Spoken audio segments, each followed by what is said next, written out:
Cheating wife tries to justify her affair by proposing an open marriage. Faces unexpected revenge. I'm telling you, Louise, my best friend, Janet said. He's a typical man. He'll hear your proposal and think about what he's going to get. I don't like the idea of him being with others, I replied. Janet, I didn't say he would sleep with anyone. Louise, he's 40 and past his prime. Do you really think he'll be entertaining 20-year-olds every weekend? He'll stay home with the kids, and you can live your best life. Do you think that won't backfire? I asked. Looking at my friends and coworkers, Louise, James is desperate to get you into bed, Annie replied. By asking for it, you'll just have fun with him, without feeling guilty, Marie added. Your husband will be busy with working, kids, just keep them entertained occasionally, and he won't suspect a thing. The more we talked, the better it sounded. I'd been happily married to Mark for 18 years, with 2 kids, a house, and annual vacations. We worked hard and were generally happy, but as I approached 40, I felt something was missing. I wanted a thrill. My husband still loved me and was a romantic, but I felt bored. That's when Janet suggested new possibilities. My friends at work also talked about modern relationships. I wasn't sure if my husband would agree, but my friends kept convincing me. That night, I decided to talk to him. I'll talk to him tomorrow night after dinner, I told them. It'll be fine. Janet assured me, he'll be grateful. And if you need help, one of us can keep him entertained. I didn't like the idea of my friends with my husband.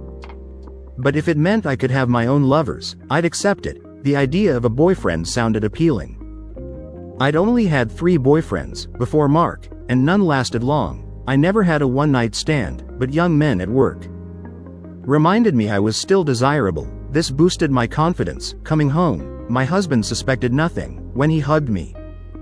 He had no idea what was coming. I worried about the outcome and shed a few nervous tears. The next day was Sunday, and we always did something fun as a family. However, our teenagers preferred their friends' company. Dinner was disappointing, as the kids were on their phones.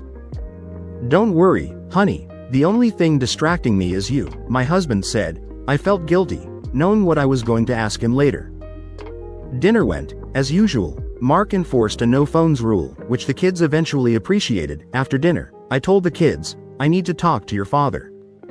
It's not for little ears. Are you having another child? Our daughter asked, excitedly. No, nothing like that, I said, seeing curiosity on my husband's face.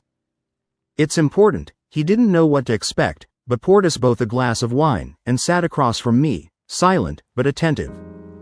Though usually an extrovert, he could be quiet and thoughtful, living by the motto, be silent, and be thought a fool, speak, and remove all doubt.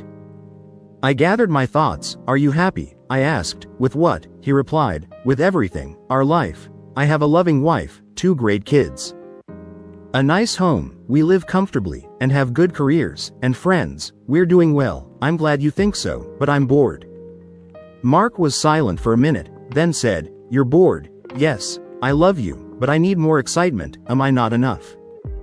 It's not about you, Mark, it's about my needs. I tensed, sipping my wine. I've been talking to friends and researching. Traditional relationships are evolving. Don't give me that newfangled nonsense, Mark said. Just tell me what you want. I want an open marriage, Mark. I want us to date other people. His face changed, anger flashing in his eyes. He gripped his wine glass tightly. Can you repeat that? I want an open marriage, so we can date other people. Think about it. You could be with younger women. He was silent, clearly upset. No, no way, he growled. We made vows to renounce all others. I take that seriously. Have you, Mark? I still take our vows seriously. But things can change. We can still love and honor each other. But I need this. Those words hurt him. His jaw clenched, rage in his eyes. But he held back. He stood up and walked to the back door. Where are you going? I asked. To think, he replied. My wife just told me she wants to be with other people. I don't want to be around her right now. His voice broke as he left, calling me a strumpet. I didn't see him for the rest of the night. The next morning, his side of the bed was untouched. I showered and went to work, finding our kids at breakfast, but no sign of Mark. Where's your dad? I asked. He left early for work, our daughter replied. Said he might be back late, our son added. For the first time in our marriage, he left, without kissing me goodbye. It felt unpleasant. At work, I texted him that I loved him, avoiding mentioning last night's discussion. I tried calling him at lunch, but it went to voicemail. So I left a sweet message about loving him and growing old together. That evening, his car wasn't home. When I arrived, I feared he might be at a bar, drowning his sorrows, but he came home a bit later. No kiss, just a brief greeting, before disappearing outside. Our kids didn't seem to notice. At dinner, he chatted with them, as usual, but barely spoke to me. After dinner, he asked the kids to go to their rooms, saying he needed to talk to me. This time, there was no wine. He sat across from me, clearly upset. "I know you won't let this go, Louise," he said. "Your friends are filling your head with nonsense. I researched open relationships today. I know, if I say no, you'll end up cheating on me. Either way, I'll lose." He raised his hands in surrender. "Okay, you win, but we need rules. No men in our house. I wouldn't do that." I assured him, "Our bed stays sacred. Lovers should use protection until tested for STDs. I don't want to date or see your lovers. If you've been with someone, we'll have less fun together from now on. I'm not responsible for your romantic, emotional, or physical needs. Do you understand?" Distracted by thoughts of potential love, I didn't fully grasp what he meant. I figured I'd date for a year or two, then return to our normal life. He stood up, his anger gone, but replaced with contempt. I saw pain in his eyes, and I knew it was my fault, but I remembered my friend's advice. To be selfish for once, he would eventually get over it. He didn't come to bed that night, alone. I downloaded dating apps, created a profile, and waited for messages. Then I called Janet. "So how did it go?" she asked, excitedly. He agreed, "But he's not happy. His ego is wounded, but he'll deal with it." Young men today are great, or maybe I'm just lucky. I know James at work is eager to be with me. For the rest of the week, things were cold at home. The kids likely noticed my husband barely speaking to me, but they didn't mention it. He returned to our bed, but showed no affection, only saying good night, without hugging or kissing me. Friday morning, I told him I was going out with the girls that night. He hummed faintly, gave me a look I was starting to recognize, then picked up his bag and left, without another word. I had packed a bag in case of a major fight. I kissed the kids goodbye, and told them I might be home late. At work, my coworkers were thrilled about my plans. I showed them my change of clothes, and the excitement increased. I sent a picture to Janet, who assured me something would happen that night. I spent the afternoon telling 3 young men that I now had permission to play away from home. "Are you serious?" James asked, when I invited him for drinks. "Did your husband agree?" "Don't mention him, just know that I'll be at the nearest bar with my girlfriends. If you show up, you might need to keep me company." "What bar?" he asked, confidently. I told him, smiled, saying he would meet me there. After lunch, a coworker whispered, "Are you really going to entertain James so soon?" "Why not?" My husband agreed. "So I'm not wasting time. You're on Tinder." I laughed. "I've had so much interest in a day. Young men love older women. My husband can't compete with that. And how does he deal with it? We don't talk about it. He stays home with the kids. Does that seem fair?" She smiled. "Who says it's fair? They agreed to it, or if they can't find other women, that's their problem." I wasn't sure my husband would even look for another woman. He was monogamous, so his agreement was odd. I tried to focus on work, but kept texting Janet. At 5 p.m., I changed, applied more makeup, and met Janet and the girls. We were soon surrounded by young men, and James appeared, excited to see me. We found a booth, and talked, when I suggested we go to my booked hotel room. He practically dragged me out to cheers from my friends. We pounced on each other in the hotel room. Later, I showered, dressed, and checked out. Ignoring the receptionist's judgmental look, at home, I found the bedroom empty, and Mark in the study. Shaking him gently, he woke, and met my gaze with cold, emotionless eyes.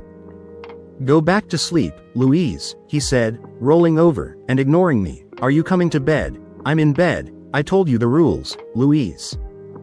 You think I'm going to share a bed with you after tonight? Fine, then." He scoffed. Back in the bedroom, I changed, and got into bed, missing his presence beside me. If he wanted to sulk and sleep alone, that was his problem. If this continued, I wouldn't come home. For the first couple of months, I limited my date nights to Fridays and Saturdays. trying to maintain our relationship, but he rarely shared a bed with me now, and the kids were noticing. When I asked Mark about it, he gave me a scathing look and offered to explain to them what I had asked him to do. You agreed to it, I objected. Under duress, he growled, you were going to have fun either way. But I wasn't giving you a divorce, you weren't taking the kids away, I would never have taken them. Louise, your behavior is injuring them, they know what's happening. I wouldn't touch you now, I don't know what STDs you're carrying. His words took my breath away. I knew he was upset, but his anger and hatred were intense. I considered slapping him, but knew he'd punch back harder. Things grew colder between us. We were a marriage in name only. We hadn't had lovemaking since I asked for an open marriage. Did I miss him? Yes. I missed being in love with my husband and the way he held me, but I wasn't ready to give up my new lifestyle. Almost every weekend, I had a new date from Tinder, Janet, and the girls suggested meeting regularly after work, so my outings increased to weeknights and weekends. Sometimes, I didn't make it home, staying at Janet's or a friend's house. When too drunk to return safely, I started storing clothes at work or at James's to save time. After 6 months, there were weeks I barely went home. I was living my best life, but didn't realize the damage I was doing to my marriage and family. I'll be honest, from the start, the night my wife asked for an open marriage, my love for her died. Some may wonder how I could fall out of love after 20 years. But betrayal and disrespect can do that. With a few words, she trampled our vows. It felt like an excuse to cheat guilt-free, as I cooled off outside. I knew I had to handle this calmly. It was clear her friends had coached her. I needed to talk to someone. I called Emily. Hi, Mark. Hi, Emily. Okay, what's wrong? We've been friends for 35 years. You can't fool me. Everything came out, all anger and hatred. I hated my wife because she ripped my heart out. I don't remember my exact words, but it wasn't pleasant. Are you sitting down? Mark, no, sit down. I'll tell you what to do. This won't be like my situation with Adam. You have to play it differently, rely on me. What should I do? Part of me wants to walk away, but I can't leave the kids, and custody battles rarely favor men. I'm not going to be a part-time dad. Stay married out of convenience, turn off your emotions, don't be her shoulder to cry on. The thought of making love to her after she's been with someone else is sickening. Exactly, cut yourself off from her emotionally, but keep the house and kids, focus on yourself and them. Go to the gym, find hobbies, reconnect with friends, most importantly, be there for the kids, they'll understand what's happening, she'll focus on her own needs. And may eventually leave. What if she falls in love with someone else? Then she'll have to choose, stay with the family in name only, or leave. Part of me wants to leave now. But I want to stay with the kids. Use the gray rock method. Show complete disinterest in her, make interactions with you unrewarding, hide your emotions, and keep conversations short and direct. Will it work? Probably. Her request shows disinterest in you and the family. Focus on the kids. If you divorce, wait until the youngest is 18. Live as neighbors, if necessary. Thanks, Emily. Always here for you. Mark, focus on your kids and yourself. Will you forgive her? No, we'll divorce eventually. For now, we'll just be roommates. That's a good mindset. Don't do anything stupid. I won't. I'll protect myself. Where will you sleep tonight? Not in the marital bed. I'll visit you soon. You'll need friends for what's ahead. Thanks, Emily. One more thing, Mark. I know it's tough, but you need to take advantage of this. Women will love you. You're successful, trim, and handsome. You're a great father. Go on dates. I'm not sure. Just think about it. You deserve happiness too. Going gray rock was hard, and I'd snapped at Louise more than once. Each time, I berated myself, but she got what she wanted, so what did she care? The first night she stayed over with someone else nearly liquidated me. She even had the nerve to ask me to join her in bed. I barely restrained myself from spewing my thoughts. Any residual love for her died that night. I'll always care for her, as the mother of our children, but the passion was gone. I hardened my heart, preparing for the inevitable, following Emily's advice. I focused on myself and the kids. I resumed going to the gym, hired a personal trainer, and took up cooking for the kids, bonding with my daughter. When Louise started disappearing on weekends, I sought help from my younger sister. She bragged on me for putting up with it, but understood when I explained it was for the kids. You should just leave with Emily, she said. She's the one you should have married. I muttered it was best not to know, when she asked about Louise's whereabouts. When was the last time you two talked? She asked. I'm not in the mood to talk about it. Emily suggested finding a pretty girl for one night. My sister laughed. At least 3 of my friends still hold a candle for you. The gym sessions are paying off, right? I feel more fit than I have in a while when I work the bag. I imagine her or her boyfriends, as long as you don't slap her. When was the last time you two talked? Last week at dinner, we only discussed the kids. She spends all her time on her phone. I saw 3 dating apps with dozens of messages. I don't care anymore. She's my wife in name only, an absolute strumpet. My sister muttered. I agreed, but didn't say it out loud. Emily was the one person I relied on most. The kids adored Aunt Emily, as their mother faded from their lives. They appreciated Emily's presence, especially my daughter, Emily, and I spent many evenings together, sometimes cuddling, but not more. Daddy, why do you put up with this? My daughter asked one night at dinner. Louise still came home occasionally for dinner, but didn't notice I'd moved most of my stuff out of the marital bed. Yeah, kids at school teased us, but we went along with what they called mom. My son added, we're not the only kids with divorced, or weirdly married parents. I sighed, glancing at Emily, who gave me a reproachful look. Did your mom ever explain what's going on? I asked. Not really, she just said things might change in the future. My daughter replied, Dad, we're not little kids. We know everything from the internet. Just tell us. My son said, we won't judge you, at least you're here. I can't remember the last time mom said 3 words to me. My daughter wiped her cheeks, and Emily hugged her. Immediately. I won't go into details, kids. Your mom changed our relationship, and I agreed, because otherwise, we would have lost the house. And you? Do you still love her? My daughter asked. No, I answered, bluntly. My love for her died when she made the request, and completely when she came home late after her first date. Does she even love us anymore? My daughter asked. Holding back tears, Emily hugged her tighter and looked at me. Of course she loves you, I replied, but I felt like I was lying. Funny way to show it, Dad. My son remarked, I realize it's partly my fault. Look, kids, all I can do is continue to be the father I've always been. I'll always be there for you. You can count on me. My sister is helping too, Emily added. I'm here for you, as well. My daughter hugged her tightly. Emily's eyes sparkled. She had wanted children, but never had any. We like you, Emily, my son said, with a smirk. You make Dad happy. He's smiling again. My son made me blush. Emily smiled at me. A knowing smile. A few months passed quickly, and our lives changed. I built an addition to the house, as my private space, a bedroom, office, and living area.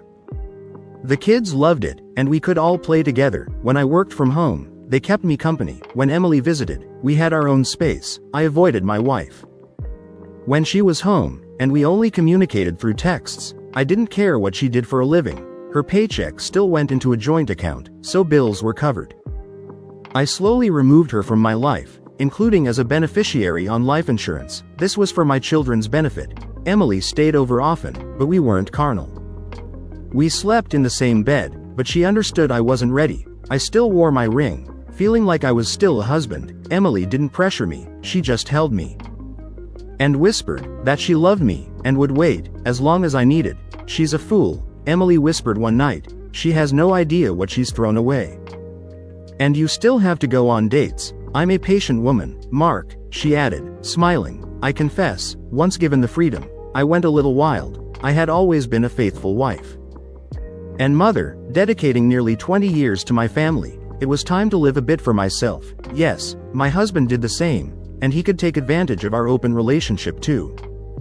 He agreed to it. He could have said no, and while we might have argued, I would have understood. Deep down, I know I would never have cheated on him. But I did go a little crazy with Tinder dates. Not all were successful, but many young men were eager to take me to a hotel. Time flew, as I lived life to the fullest, while still keeping up with bills and staying in touch with the kids. My husband avoided me at home, and we barely spoke, realizing how much I missed out on my family. Hit me when I tried to spend a weekend at home. Conversations with my husband were like talking to a brick wall, only discussing the kids. I missed him and the kids, but was also having too much fun to stop. Hi, I exclaimed. As I walked through the front door, I'm home. The lights were on, but no one responded. In the kitchen, my husband and 2 kids were having dinner with Emily there too. I knew she had been friends with my husband since childhood. Approaching them, I stopped. Meeting my husband's gaze, realizing he still looked at me with disdain. "What are you doing here?" our daughter asked, her tone harsh. "I am here to spend time with my family." She scoffed, meeting my eyes, and smirking. Our son grinned, and turned to Emily. "Is there room for me?" I asked my husband. "No," he replied, emotionless. I noticed changes in the house. The living room looked like a museum. The kitchen was painted, and photos of us were missing. In the bedroom, it was clear my husband hadn't used it in a while. Opening double doors, I saw a large living space with a sleeping area and an entertainment center. "What is this?" I asked. "My part of the house," Mark replied, flatly. "And why did you build it? Why didn't you tell me?" He remained silent, but his eyes said it all. My kids smirked, and Emily held his hand under the table. "Why are you here, Mom?" our daughter asked. "Aren't you supposed to be on a date with one of your boyfriends?" I turned to my husband. "Do they know? Did you tell the kids about our arrangement? They've been asking where you've been." I told them. "I won't lie to our kids for you. It was your decision. You've hardly been home for months." Our son added, "I'm surprised you're even here." "Why are you here?" our daughter repeated. "We were having a nice dinner, until you made it awkward." I looked at my husband. "Are you going to fix our kids' attitudes, Mark?" "No," he said, not looking at me, but at Emily. "Our kids are teenagers, and entitled to their opinions. Do you even know how old they are?" "You missed my birthday," our daughter declared, "and you missed my team winning the grand final," our son added. They finished eating. And Emily, without a word, motioned for them to go to the other room, so I could talk to my husband. I'm pretty sure I stood there, opening and closing my mouth. As Mark got up, pulled a beer from the fridge, and leaned against the counter, sipping for a minute or two, before asking, "Why are you here, Louise?" "I wanted to spend time with my family this weekend." He looked away, then nodded. "Good luck with that. I'm busy tonight and this weekend. As for the kids, you can always ask them. Just don't hold your breath." After minutes of talking to them, I realized neither wanted anything to do with me. Sighing, I went back to the bedroom, feeling alone in my own house. "Okay," I muttered, "if that's the way it is, I'll just leave. See you later." "Probably not," our daughter replied, sarcastically. I grabbed my bag, hurried out, and slammed the car door. Hitting the steering wheel in frustration, tears flowed, as I blamed everything on my husband, until I remembered his look when I first made the request, and the night I came back. From my first date, that look of indifference chilled me. I wondered if I had ruined everything that mattered. Had he been right? Had my friends led me astray? Maybe their husbands would have tolerated it, but Mark was always proud. Realizing the truth of our agreement, I cried harder. He had completely disconnected from me. We were married only out of convenience, and I doubted we'd ever go back to the way things were. I couldn't turn to my friends. They'd be to blame for my marriage's collapse. Driving aimlessly, I eventually parked at a bar. Inside, I ordered a drink, which soon became 2 and 3. "Is this seat taken?" a kind voice asked. A man looked at me. "No, it's not taken," I replied, sniffling, "but I'm not sure I'd be good company." "Maybe you need some company. It's not nice to see a woman sitting alone."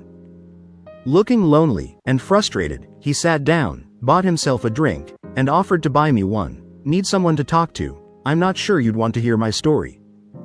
Or is it that bad? The more I think about it, the more I wonder if I've ruined everything. He held out his hand. "I'm Tom, and you are." I took his hand. "I'm Louise. Now we're no longer strangers. Someone or something has broken your heart. Are you sure you want to hear about this?" "I'm in no hurry." I told him the general story.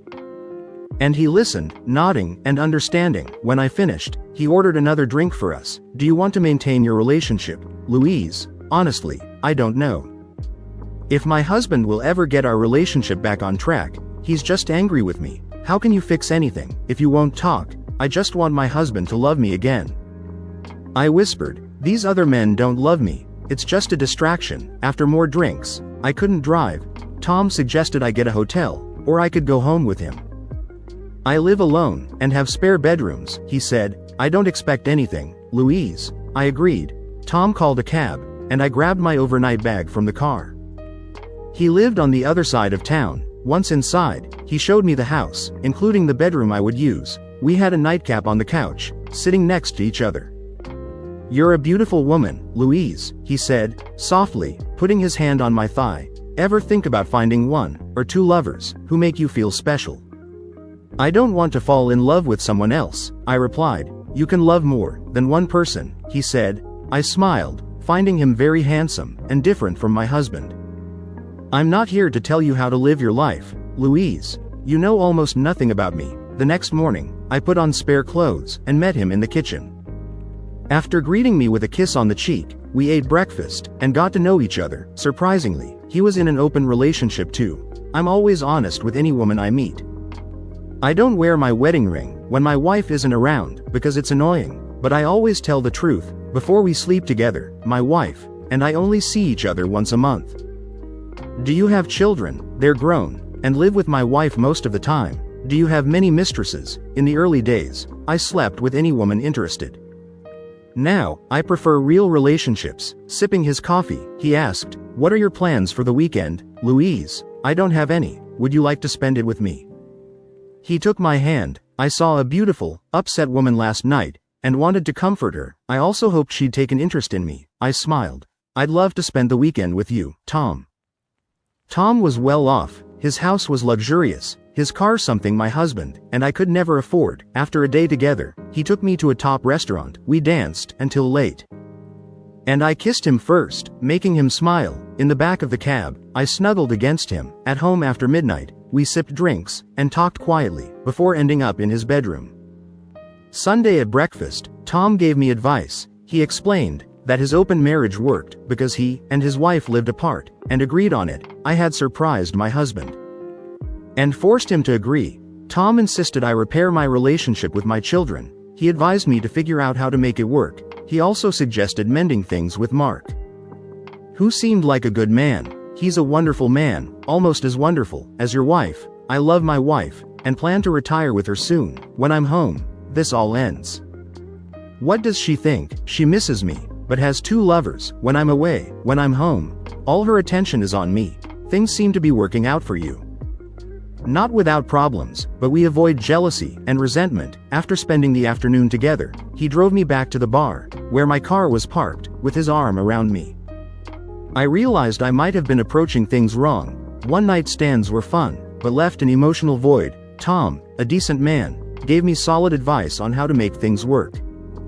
In my own marriage, keep in touch with your husband. The most important thing is your children. Rebuild that relationship. I'll do my best. When can we see each other again? As soon as you want. I'm not seeing anyone else, but promise you won't be jealous. If I meet someone else, I might get another semi-permanent boyfriend. He laughed. And I realized how much I liked Tom. You're thinking right, Louise. You've had your fun, and that's fine, but now you realize you need something more serious and lasting.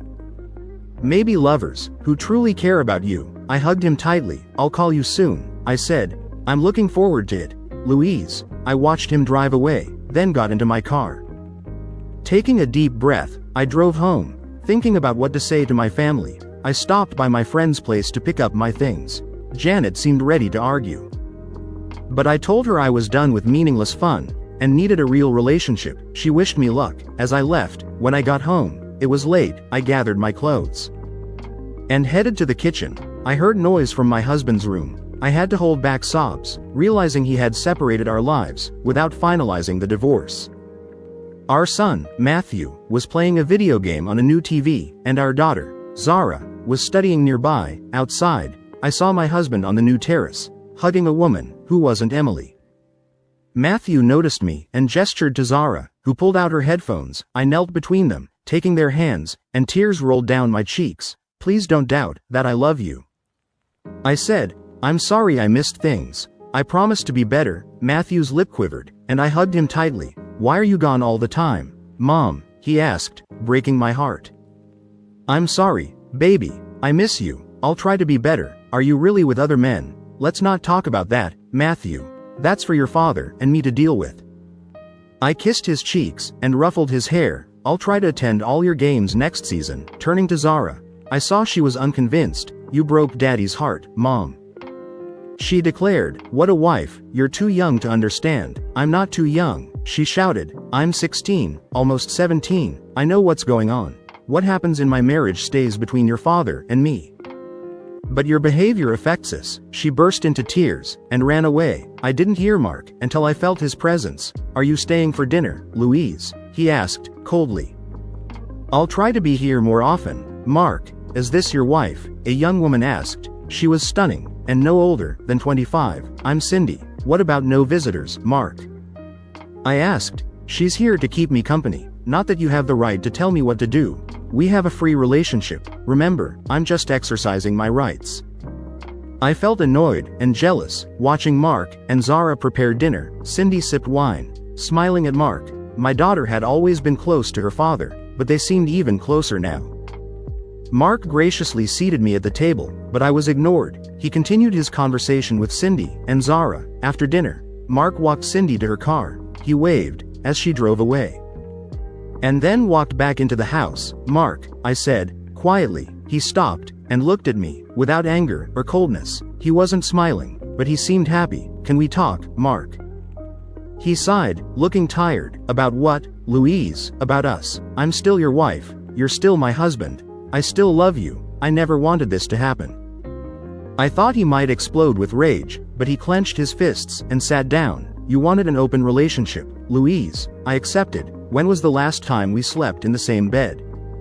I won't share a bed with my wife after she's dated other men. Remember what I said. No emotional support, no physical support. If you want love and affection, find someone else. This is what you wanted. I was happily married. Now I'm married in name only." "Who is she?" I asked. "You brought another woman into our home. We never did anything here," he said, bluntly, "and who she is none of your business. I don't care who you're with, and who I'm with is none of your business." He stood and looked at me with pity. "Everything that happened is a consequence of your decisions, Louise. I warned you. Be careful what you wish for. You got what you wanted, but didn't care about the impact on our family." Later, I was watching TV in the living room when my son appeared. I patted the seat next to me, and he sat down. "Do you miss your mom?" I asked. "Yeah," he said. Knowing I wouldn't sleep with my husband that night, I turned off the lights and went to Mark's part of the house. One door was closed, the other ajar. He was on the couch with our daughter, who was trembling and crying. I knew I was the cause. If I walked in, things would get ugly. Sighing, I quietly closed the door and headed to my bedroom. It was no longer our bedroom, and I wasn't sure my husband would ever return to it. I took Emily's advice and decided, if my wife could have fun, so could I. I quickly found many young women interested in a successful 40-year-old man. Friends and coworkers set me up with women they knew. I didn't want to date anyone too young.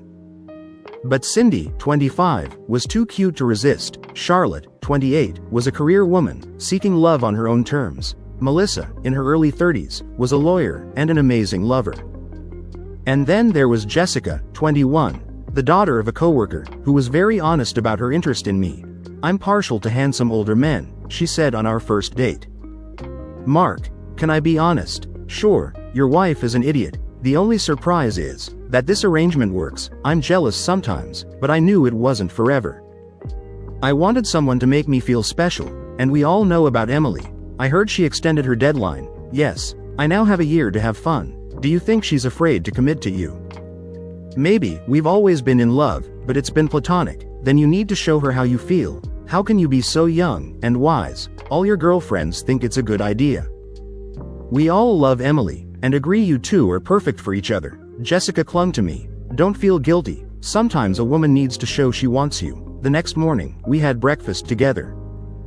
Then I drove her home. After a long kiss, she went inside with a dreamy smile. I knew I'd hear about it at work. Back home, Matthew was yelling into his gaming headset. Zara was at the table, busy with her own things. I kissed her head and cheek. "Have you two been okay the last 2 nights? I'm daddy. I can take care of myself. And your brother, he hasn't been too intrusive. Any sign of your mother? Not since Wednesday." "Fair enough. What do you want for dinner?" We had dinner together. Matthew ate quickly and returned to his game. Zara grinned at me. As we cleaned up, I grabbed a beer and went to the deck. Zara joined me, settling on my lap. "Daddy, are you happy?" "On dot, due to Appens dot. Am I happy with you? Yes. I love my children. Am I happy with my current situation? No. Am I happy with my personal life, besides your mother? Yes. Quite content. I think mom has a boyfriend now. Good for her. You really don't care, do you? No, honey, we live separate lives. The only things we share are you two. Some finances, this house, and a piece of paper. You two were never meant to be involved. I assumed your mom's disappearances would be noticed, but I wouldn't lie for her. I tried not to do the same, but she flaunted it, almost like I couldn't do the same. You've met some beautiful women, Dad. Yes, I have 4 beautiful women. Who know I'm married, they know it's not forever, they know I'm not leaving my marriage, because of Emily. Daddy, are you in love with her? Zara whispered. She rarely called me Daddy now, only when she wanted to say something important. I pulled her closer, pondering her question. Emily is my best friend, Zara. She's been by my side longer than anyone. I've helped her through breakups, and even fought guys who mistreated her. Sounds like love, Daddy. Your mother took my love for granted. Emily never did that. We've never been in a relationship, but I can rely on her more than anyone. Your mother knew that. Emily warned her that if she broke my heart, she might end up wanting to be with me. But are you having fun in the meantime? Emily knows everything I do, and even encourages me. That's what friends are for, Dad. But I'll be thrilled when you marry her. Wait, what did she say? Something. No, but you deserve to be happy, and Mom hasn't made you happy since she made that request. Are you going to divorce her soon? No, she lives her life, and I live mine. When you and your brother leave home, we'll divorce. Emily arrived Tuesday night. And my daughter seemed to play matchmaker the whole time. My son was oblivious, but I cast reproachful glances at my daughter. After they went to bed, Emily snuggled up to me. Wrapping her arm around my waist, she started giggling. Your daughter wasn't subtle today, Mark, she whispered. No, she's been talking about us getting married. Emily pressed closer. And what do you think of that idea? We need to get a divorce first. Do you love me, Mark? The only people I love more are my children, and Louise. I don't love her anymore, Emily. So, apart from your children, you love me the most. Yes, I loved Louise once. We dated, married, had kids, and built a life together, but now I think about you a lot. I'm grateful to Louise for giving me 2 wonderful children. That night, Emily stayed with me. Nothing physical happened. We weren't ready. My daughter was thrilled to have Emily with us at breakfast. My son wasn't bothered, and told me about his mother's apology, and promised to be more present. She had been showing up more often. He also mentioned his mother's standing dinner invitation, which his sister never accepted. Walking Emily to her car, she said, I'd like to stay the night again. It's fine, because we don't have lovemaking. That's one of the rules, right? Yes, and I'm sticking to it too. Louise came home on Wednesday, hoping for a family dinner, but I had a date with Cindy. She begged me to stay. As I walked to the door, I gave her a neutral look. Please stay, Mark, it's not my fault, Louise, but I have plans. Our children knew I wouldn't be here tonight. I'll see them tomorrow. Can't you stay, please, for me? I glared at her, then walked out the door. Cindy was waiting for me at the pub. Louise didn't need to know about it. It was none of her business. He hates me, I muttered, snuggling up to Tom. I slept at home alone, but enjoyed these moments with Tom. Usually 3 times a week. I hadn't found a second steady lover yet. And wasn't sleeping around as much. I think it's over. Tom, do you know what he's doing? I chuckled. My daughter loves telling me about all the women he dates. She hopes he divorces me and marries Emily, his best friend, and these other women. They visit the house. Mark cooks for them. He used to cook for me and your daughter. She's not happy with you. She takes pleasure in our marriage collapsing. She blames me for everything. Daddy's little girl. I took a moment to control my emotions. I broke his heart, Tom. He shut me out, but our daughter knows what he's thinking. What are you going to do? I think my daughter is right. I don't know how to save our marriage. Because Mark won't talk to me. We only discuss the kids or finances. I text him about how much I miss him, but he never responds. I don't call, because I know he won't answer. Tom made me feel better by making love to me. If I couldn't get my husband back, Tom was someone I enjoyed spending time with. Another man, Daniel, was interested, but unsure about dating a married woman. Despite my assurances that my marriage was failing, I loved spending time with Tom. He took me on day trips. We spent weekends together. and had deep conversations. We tried not to talk about our other partners, but sometimes they came up. A few months later, we were lying in bed. I have a question, Tom said. Anything, Tom. How would you feel about going on trips with me? I travel a lot for business in the States and Europe. I won't be so lonely with a beautiful woman by my side. What about your wife? She's too busy to join me. I want you to come, Lou. Really, I love spending time with you, and want you to keep me company while I'm gone. How long would I be gone? A couple of weeks to a month, depending on my deals. I'll need to tell the kids, of course. I know your daughter is 17, and your son is 15. How was her birthday? Awkward. Both families are aware of the situation. I thought she didn't want me there, but I think Mark insisted on my presence. Maybe there's still some love left. He knows my relationship with our daughter is broken, but our son still loves me. I hear from him almost every day, and try to call him every night. When do you need to know? As soon as possible. I'm leaving for the States on Thursday. On Monday, I came home to no guests. Mark was preparing dinner with Zara, and they both looked at me when I entered. Are you here for dinner? Mark asked. Yes. Do you mind? It's still your house. Louise, I almost cried. It was the nicest he'd said since I made the request. Matthew noticed me, came over, and hugged me. He was still growing taller, and would soon be as tall as his father. For the first time in months, the four of us sat down to dinner. We didn't talk much, but I couldn't stop smiling at my husband. I still hoped to save our marriage. After dinner, Mark served dessert, ice cream with chocolate sauce. Everyone relaxed, but I knew my words would ruin the mood. Mark, I know you don't want to hear about my business, but Tom asked me to go on a business trip. I won't be around for a couple of weeks to a month. If it affects our children, I'll listen. Louise. Tom wants me to accompany him on trips. His wife doesn't want to go. So he asked me. It means I won't be here as often. It's okay, Mom, Matthew said. Where will you go? To the United States and Europe. Zara said nothing. Her expression impassive. I looked at Mark, who was looking at me with an unreadable expression, until he asked a question I wasn't expecting. Do you love him?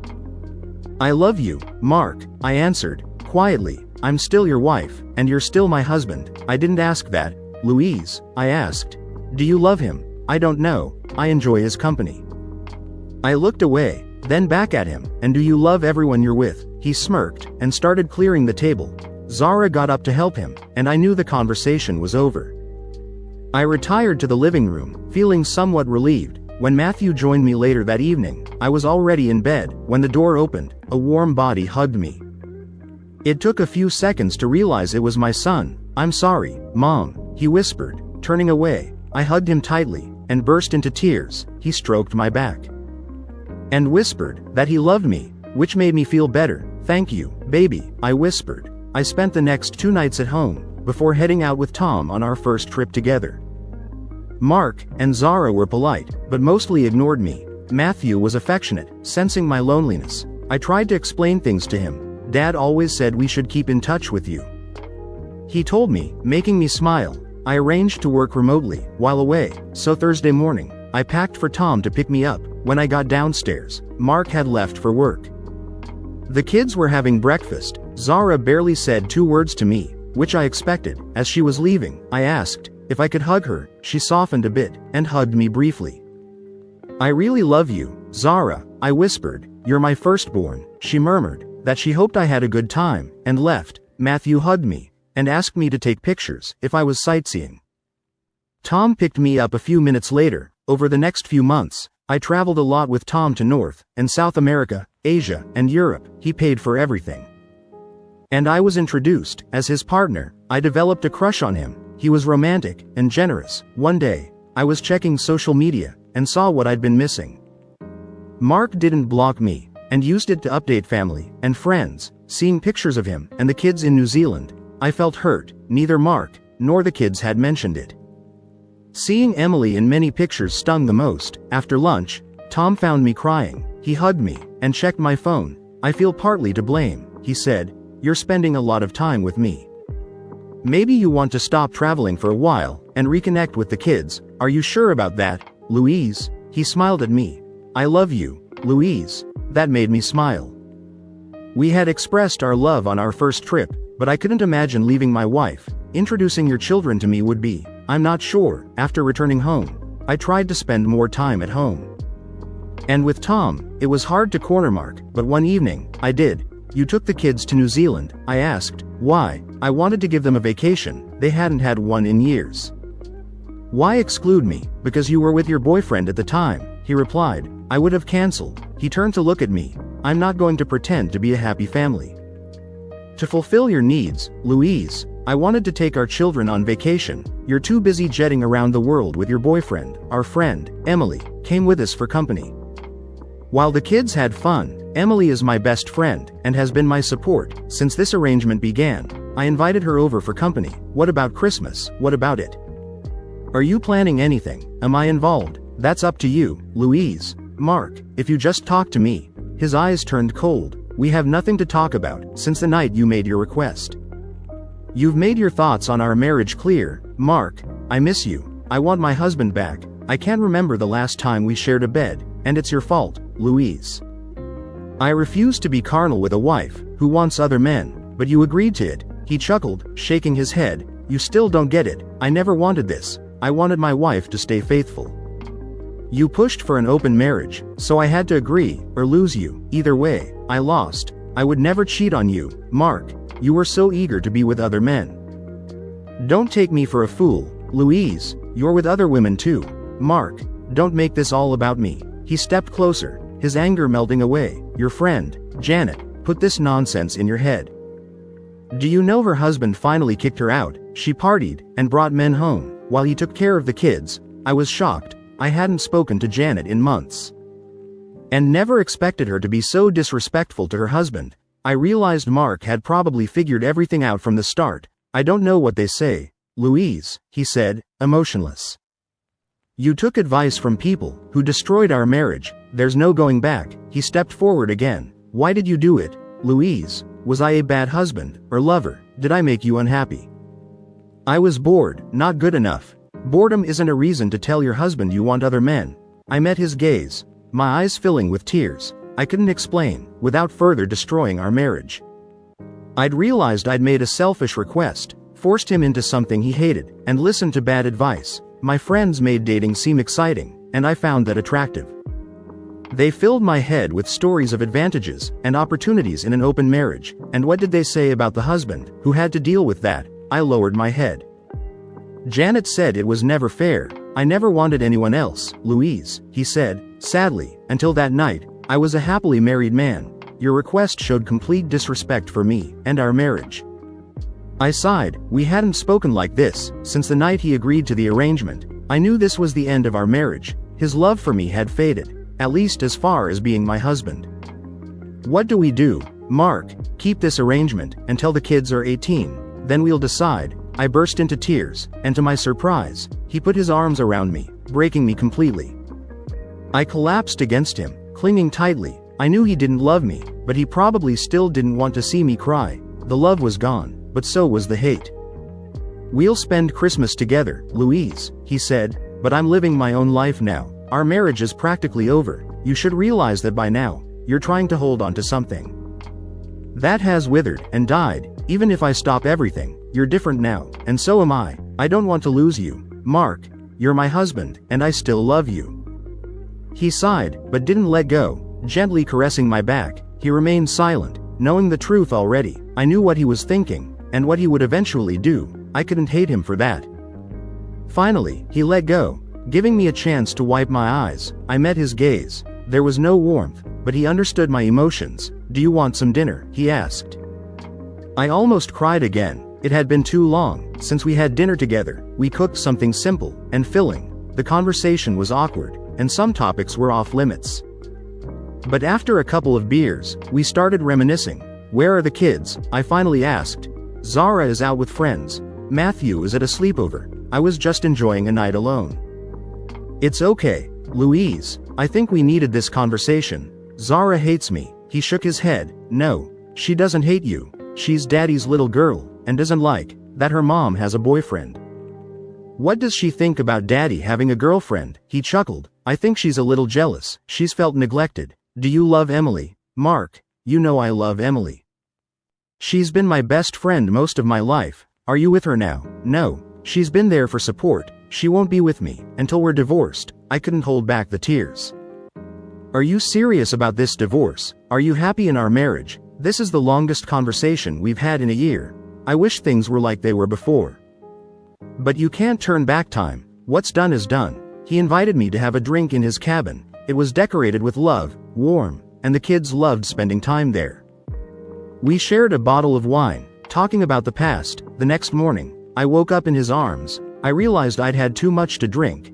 Disappointment set in when I realized nothing had happened.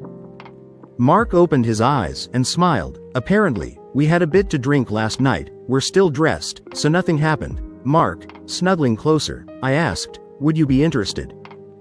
When was the last time you did it? Over a week ago. He raised his eyebrows. I've never stopped finding you attractive, Louise. You're still a beautiful woman. Do you mean that? Of course, I'm not going to lie about that. Mark, I know you don't particularly like me, but would you entertain your wife? We haven't done anything in over a year. I miss being with you. He sighed and pulled me tighter, whispering he was sorry. I whispered back that he should never apologize. He had closed off a part of himself from me. And he couldn't give me that part anymore. Thank you for telling me I'm still beautiful, I whispered. He disappeared to take a shower, then got dressed, and had a quick breakfast. As he was leaving, I asked for a hug. He put his bag down and hugged me tightly. For the first time in a year, in a way, it was a symbol of the end. One last hug before he left, but I knew one day we would hug for the last time, before our marriage ended. I love you, Mark, I whispered. I've never stopped loving you. He didn't respond. I followed him to the driveway, watching him get into his SUV. I couldn't resist waving, and he honked before driving away. You're 18 now, Zara. And Matthew is 16. I think it's time. Are you finally going to divorce her? You shouldn't be so excited, Zara. Dad, your marriage has been a sham for too long. You deserve to be happy with someone who loves you. I'll let Matthew know, and when your mom gets back, I'll give her the paperwork. I'd prefer a joint application to make it faster. Your mom knows I want a divorce, so this shouldn't be a shock. Did you tell Emily? Yes, she wanted to wait until we were divorced, but we've waited long enough. I'll discuss living arrangements with your mom. Louise hadn't lied to our son about Tom. She spent time with him when he traveled, but was home when she wasn't away. We spent Christmas together, almost like old times. My side of the family was friendly, and her side seemed somewhat supportive. Talking longer than we had in over a year helped thaw our feelings. We became friends again, but the love and closeness were gone. We could be around each other and talk easily. I knew she still loved me, and I hoped I might rediscover my love for her. But my feelings weren't the same. I couldn't love her like I used to. When she came home a few nights later, I gave her a couple of days to settle in. I wasn't going to be cruel and file for divorce immediately. The hatred I felt in the first few months had long gone. Finding my own girlfriends helped me understand her, up to a point. Emily helped me stay calm. One evening, we had dinner as a family, and Zara was affectionate with her mother. I felt it was because she knew what was coming. Matthew always loved his mother, though he knew what was happening. He was upset, but understood it was necessary. Alone with Louise, I asked her to wait at the table while I got the papers and placed them in front of her. She immediately cried. Realizing what they were, without looking, I can't apologize for this, Louise. The only thing that could have been different was doing it 12 months later, but I stayed to be near the kids. After I stopped hating you, I didn't mind sharing a house. We never brought lovers here and never flaunted our relationships. I took her hand, read the papers. If you agree, we can file them as a joint application. Zara is 18 now, so she's not considered a child. Matthew is. I think he should stay here until he's 18. You can decide what he wants to do. That's up to you, Louise. I made sure she was looking into my eyes as I added, I'm going to be with Emily after the divorce. I'll propose to her and likely move in with her. As for this house, you can buy me out, or we can sell it. Are you going to stay here? I don't plan on leaving yet, Louise. Our children are grown, and it's time for us to move on. I never wanted this, Mark, she whispered, wiping her cheeks. I know, Louise, you wanted it to be short-term, but it lasted. I've told the other women I'm divorcing you and moving on with Emily. My words hurt her, and she cried harder. I continued to hold her hand. If this was a year ago, I would have said things that would have broken your heart even more. I don't want to do that now. I want to end our marriage on good terms. Emily warned me about breaking your heart. She always looked out for my best interests. Can we stay friends, Mark? We're already friends, aren't we? She smiled. We've gotten closer in the last few months than we had in the 12 months after your request, but our relationship isn't what it used to be. We have 2 children, and that will always bind us. When will you move out? I'll coordinate with Emily. If you want me to move out, if you want me to stay, I'll stay. But you'll have to accept Emily visiting in our relationship. I'm not sure I can live with that, Louise whispered. Then I'll leave. Emily is happy for me to be with her all the time. She really loves you, doesn't she? I had no regrets until that night. Marrying you was the best day of my life, equal to the birth of our children. I loved you with all my heart for so long. Go through the papers and sign them. I'll talk to Emily and arrange a moving date. She didn't cry much. I hugged her and stroked her back. I knew I had just broken her heart. She hoped we could save our marriage, but she knew I had talked about divorce more than once. In the evening, after moving to my side of the house, I called Emily and told her I had given the papers to Louise. Emily tried to hide her excitement as she asked when I would move in with her. I knew I would be moving out. Since Emily owned her house and was looking forward to me joining her, I wasn't bothered by leaving the house to Louise, as I knew she would agree to sell it once Matthew was old enough. The decision lifted a weight off my shoulders, and the tension eased. Louise was upset, but kept her cool. Zara overheard Louise telling Tom she needed some time, and had informed him of the situation. Louise disappeared the day I moved out, taking Matthew to her parents. They knew about everything, including our divorce. She signed the papers, and all that remained was the court's final judgment. Emily came over while I was packing. I greeted her with a kiss, and after loading my car with boxes and suitcases, she took a few smaller boxes, insisting that her house would be our home. Leaving the house for the last time, I felt a heavy heart. We had been married for over 20 years, and while we didn't celebrate that anniversary, the house held many good memories. Before leaving, I wrote Louise a short letter to make her smile. I no longer felt hate or bitterness. It was time for both of us to live our lives. When we arrived at my new home, we dropped off our things and placed most of my clothes in our bedroom. I've had several tests, Mark, she whispered. I'm still capable of having children. I smiled. We can definitely discuss it. I love you, Mark. Over the past few months, I've fallen in love with you. You've been my best friend for most of my life. Believe me, I feel the same way now. When was the last time you were with someone? A couple of months ago. I got tested after my last time with Cindy. I'm fine. When was your last time? She blushed. I was waiting for you to start the divorce. I knew I couldn't wait until it was official. She made dinner that night, and we sat at a candlelit table, sharing wine and easy conversation. After dinner, we loaded the dishwasher, and she led me to her bedroom. Emily was different from Louise, shorter and slimmer. 2 months later, a month after our divorce was finalized, I proposed to Emily. After a lovely dinner at the harbor, she rushed to me. When I put the ring on her finger at home, she thanked me for making her so happy. I told the kids about the engagement. Zara was thrilled, as she adored Emily. Matthew was happy, but had hoped his parents would reconcile. I didn't tell Louise.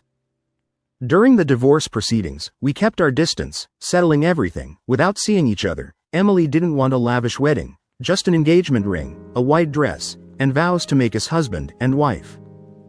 Our second wedding was small with only close family and friends. Both my children attended. Matthew was surprised, but accepted the invitation, showing loyalty to his mother. I didn't invite Louise, knowing it would hurt her. By then, we were socializing again, and she had visited my house more than once. Emily didn't mind Louise, but she suggested that my ex-wife lived with many regrets. On our wedding day, Emily was 5 months pregnant. She was radiant, looking forward to becoming a mother. And I couldn't wait to be a father again. Mark found his happiness the day he married Emily. I wasn't invited, and probably wouldn't have gone if I had been. Despite everything, I was happy for them. Emily looked beautiful in the pictures. I had hated her for a while after Mark moved out, but those feelings faded after she invited me over. And we talked about everything. Marrying Mark had been the best day of my life, matched only by the birth of our children. I regret asking for an open marriage and acting on it the next day. That day, my husband stopped loving and trusting me, marking the beginning of the end. My relationship with Tom slowed down after the divorce. I loved him, but he would never leave his wife. We eventually ended things amicably, alone in the big house with just my son, as Zara had moved out for university.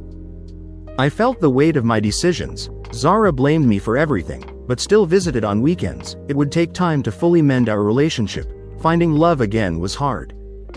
Men like Mark and Tom were rare. With Mark, I ruined a beautiful marriage, and Tom was a good-hearted man who never wanted a full commitment. I dated occasionally, but found most men insincere. I was honest about my divorce, which led to harsh judgments and names. Years later, I met John, who seemed like a good match. We dated, and though he was a decent lover, there were no sparks, like with Mark or Tom. I decided to settle for companionship over passion. On Christmas Day, I went to John's apartment. Finding it empty, I discovered an address and drove there, finding his car and another unfamiliar one at the house. A woman answered the door. "Hello, can I help you?" "I'm looking for John, and who are you?" "I'm his mistress. I'm sorry, but I didn't know he was married." Her eyes darkened. "You didn't know he never wore a ring or mentioned you?" "I was in an open marriage, and never would have gotten involved if I'd known." She sighed, thanking me, as John appeared. "Oh, crap," he whispered. "You're an idiot, John," I said. "I never would have been involved if I'd known you were married." Diana, his wife, apologized to me. "I'm sorry, Diana, I've been through this before and had no idea." I looked at John again. "You're such an idiot, and by the way, it's over between us. I never lied about my past, or why I got divorced. I know I screwed up, but you're just a cheating piece of crap." Getting back in the car, I refused to cry over him. I felt sorry for Diana, and hoped they didn't have kids. Or if they did, that they were grown, so the divorce wouldn't affect them. He'd probably claim I was crazy, or lying, but I knew carnal details about him, that only a wife would know. Driving aimlessly around town, I didn't know where to go. The kids were with Emily, Mark, and their families, and I didn't want to intrude, even though I had a standing invitation. I stopped at the house I'd kept after the divorce, but couldn't bring myself to go inside and spend Christmas alone. Sighing, I drove to my ex-husband's home. Mark opened the door, saw me, and hugged me. As I cried, "I keep ruining everything," I sobbed into his chest. Unexpectedly, I felt another person hug me. "Stay with us," Emily said. "You're still family, Louise." "Mark, you were always welcome to join us, Louise. Our children are here, and you can spend time with our daughter. I'll introduce you as Aunt Louise." I looked at Mark's face. He hadn't changed much since our divorce, and still looked as happy as he did in the early years of our marriage. "Are you sure you're okay?" Both of them held my hands. "We're sure," Mark replied. "It's Christmas, a time for family, gratitude, and forgiveness." "I've already forgiven you, Louise. It's time you forgive yourself." My daughter smiled and hugged me as I held my grandson. Mark's parents were friendly, as always, and Emily's parents were polite and welcoming. Matthew hugged me for what felt like hours. Spending the day with such a loving family made me smile again. Zara, her husband, and child left in the afternoon, and Matthew left shortly after to see his girlfriend. Both sets of parents left early, leaving me with Mark, Emily, and their 3-year-old daughter. I explained what had happened. While we sipped wine, they were sympathetic and understanding. Mark even offered to confront John, which made me smile. I couldn't stay all night, but Emily suggested a place for me to stay. "I'm going to sell the house," I told them. "It's too big for me now. I'll find an apartment or something. Please stay tonight, Louise," Mark added. We managed to live together for almost 2 years, when things were tough. Now that we're friends, "You don't have to leave, are you sure?" I noticed them glance at each other and smile. "Pack your things, Louise. You'll always be welcome here," Emily replied. After a long shower, I watched from the doorway as Mark read a story to their daughter, holding back tears, remembering how he had done the same for our daughter long ago. Heading to the guest room that Emily had prepared, Mark gave me a hug before Emily did the same. "I hope we can be good friends in the future," she said, quietly. "It means I get to see him more often." "Do you still love him?" I nodded, barely holding back tears. "I'm so sorry, Louise. I hope you understand. I'm sorry too." I heard their bedroom door close, and shut my own door. Lying in bed, I hated being alone, but it was better than any other option. But being with Mark, I pondered my life and future. Maybe I should focus on my career and grandchildren, and give up dating. There was no jealousy in Emily. she had the man she wanted. And I wasn't a threat, maybe I could just be her friend. Tomorrow was another day. Eventually, I would figure it out.